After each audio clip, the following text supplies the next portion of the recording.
From the birth of the United States to the end of the Civil War, the institution of slavery played an integral role in the shaping of the country's economy, political policies, and social norms, and undeniably has had a long-lasting impact on the country. However, this was not always the case. Early on, colonies survived and thrived from the labor of white indentured servants, who, after a period of time, were granted their freedom. So what caused the shift from the contracted labor system known as indentured servitude to the inhumane institution of slavery? The cause can be traced back to one man, Nathaniel Bacon. Bacon, through his rebellion, single-handedly changed the source of labor used in America, which would go on to define the first third of U.S. history and still has lasting impacts on American society today. Fully understand Bacon's rebellion, the system of indentured servitude, as well as the social and political relationships in the colonies at that time must be understood. Virginia survived off the cash crop tobacco. However, tobacco was very difficult to farm, being very hard on the soil and requiring a lot of difficult labor to harvest. Fortunately, there was no shortage of labor, with swarms of young men coming to America from England. These young men came to America as indentured servants.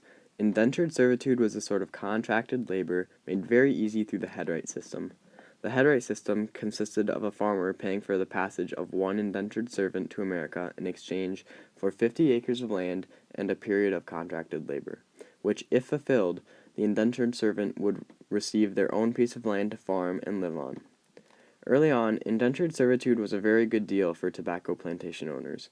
They were able to expand their farms for a relatively cheap price, and they often never had to fulfill their end of the bargain, as servants usually died of disease before their contracts were up.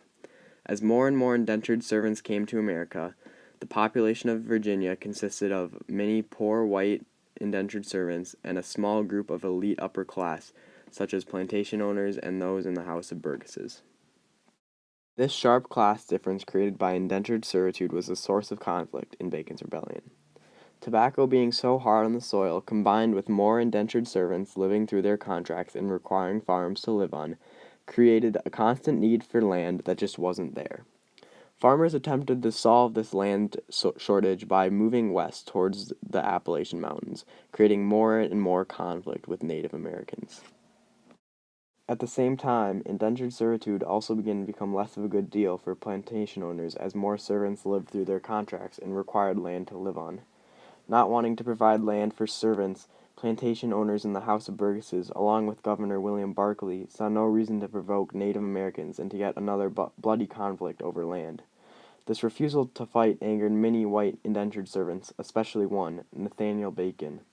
In 1676, Bacon forms his own militia of indentured servants and begins raiding and killing Native Americans. Barkley attempts to put an end to the rebellion, which completely backfires as Bacon marches on Jamestown, runs Berkeley out of town, and even burns the city. However, the rebellion doesn't last long, as Bacon dies from dysentery, but its impact begins to take effect almost immediately. Seeing the destruction caused by the rebellion, people realize that with indentured servitude, there will always be a large population of poor, landless, jobless men, a recipe for disaster. They begin to look for new sources of labor, one that will never get the chance to be free or rebel. And by 1700, only 24 years after Bacon's rebellion, and less than a century after the first African slave was introduced to America, 15% of Virginia's population is African slaves. Nathaniel Bacon single-handedly shifted the colony's labor system from indentured servitude to slavery through Bacon's rebellion. Slavery would continue into the creation of a new nation and then nearly destroy it. Not only did slavery define the first part of U.S. history, but it would create a racial atmosphere with repercussions that we still grapple with today, truly showing how that even people who are not remembered much by history can still have a great impact on it.